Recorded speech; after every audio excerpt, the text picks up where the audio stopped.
হ্যাঁ,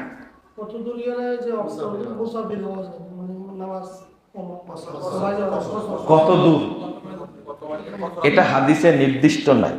রাসূল সাল্লাল্লাহু আলাইহি ওয়াসাল্লাম কখনো 4 মাইল দূরে যখন গেছেন তখনই কসর করেছেন, 3 মাইল দূরে গিয়ে সালাত পড়েছেন, এগুলো হাদিসে আসছে 16 মাইল। কিন্তু এত মাইল গেলে কি হবে? এত মাইল গেলে কি করবে? কসর করবে, এরকম কোনো দলিল পাওয়া যায় না।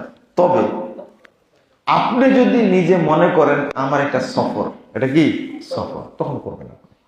এটা হলো আসল কথা। নিজে যদি মনে করেন আমি এখন কি সফরে আছি, আপনি মুসাফির, তখন এটা তো মুসাফির, আপনি ঢাকা যাচ্ছেন, মুসাফির না আপনি। কিন্তু এটা হলো গৌরীপুর, আর সামনে একটা হলো চান্দিনা। আপনি চান্দিনা গিয়ে মনে করছেন মুসাফির, তাই কি?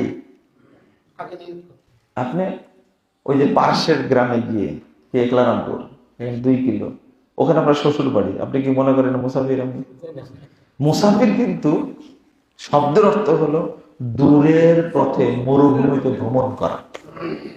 আপনি দূরের উদ্দেশ্যে বেরিয়ে, তখন কি? এখন দূরের উদ্দেশ্যে বেরিয়ে যদি সামনে মসজিদ পান, ওখানে গিয়ে কসর করতে পারবেন না। আপনি বেরিয়ে গেছেন যেহেতু, এটা ক্লিয়ার হয়েছে, তাই না?